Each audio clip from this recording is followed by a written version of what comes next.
Society में live in का culture बढ़ने के बाद ऐसे मामले भी बढ़ गए हैं जब ब्रेकअप के बाद मामले कोर्ट तक पहुंच जाते हैं।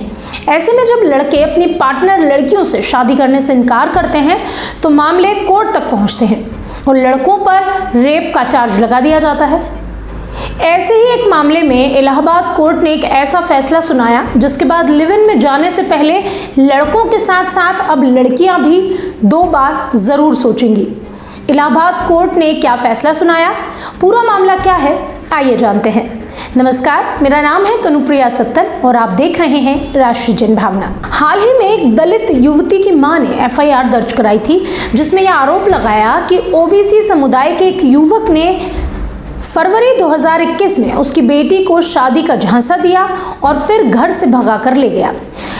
मां ने यह आरोप लगाया था कि युवक ने युवती के साथ शारीरिक संबंध बनाए, उसे गर्भवती किया, उसके बाद उसे घर से निकाल दिया गया। अगस्त 2021 में यह मामला कोर्ट तक जा पहुंचा और उत्तर प्रदेश के महाराजगंज जिले में शिकायत दर्ज की गई थी। मां की शिकायत के बाद पुलिस ने आरोपी के खिलाफ आईपीसी की धाराएं 323, 363, 366, 376 और पॉक्सो एक्ट की धारा 6 और SC/ST एक्ट की धारा 325 में चार्जशीट दाखिल की थी। महाराजगंज की विशेष अदालत ने युवक को सभी धाराओं में दोषी ठहराया और पॉक्सो में 20 साल की सजा भी सुनाई। SC/ST एक्ट में उम्र कैद सहित अलग अलग सजाएं उस आरोपित को सुनाई गई। इसी मामले में इलाहाबाद हाई कोर्ट ने एक अहम फैसला सुनाया। ऐसा कहा जा सकता है कि कोर्ट का यह फैसला लिव इन रिलेशनशिप से जुड़े अहम मामलों में बड़ा फैसला साबित होगा। साथ ही आने वाले कुछ केसेस में भी इस निर्णय को हमेशा ही याद किया जाएगा और साथ ही साथ कोर्ट भी किया जाएगा। कोर्ट ने अपहरण, दुष्कर्म, पॉक्सो और SC/ST एक्ट के तहत दोषी ठहराए गए युवक की सभी सजाएं रद्द कर दी।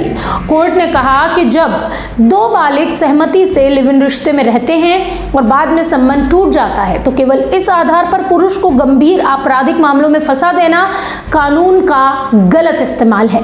कोर्ट ने यह भी टिप्पणी की कि मौजूदा कानून उस समय बनाए गए थे जब लिव इन रिलेशनशिप की कोई अवधारणा हमारे देश में मौजूद थी ही नहीं।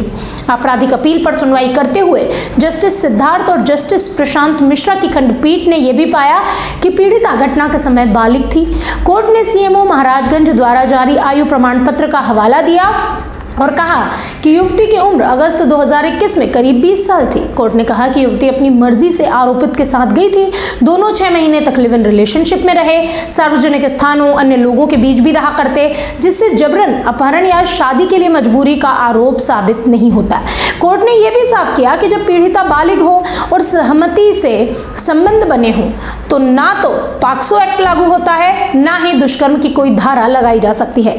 कोर्ट ने इतना भी साफ किया कि SC/ST एक्ट की धारा 325 के तहत सभी लागू होती है और IPS के तहत 10 साल या उससे अधिक की सजा हो, जो इस मामले में नहीं था।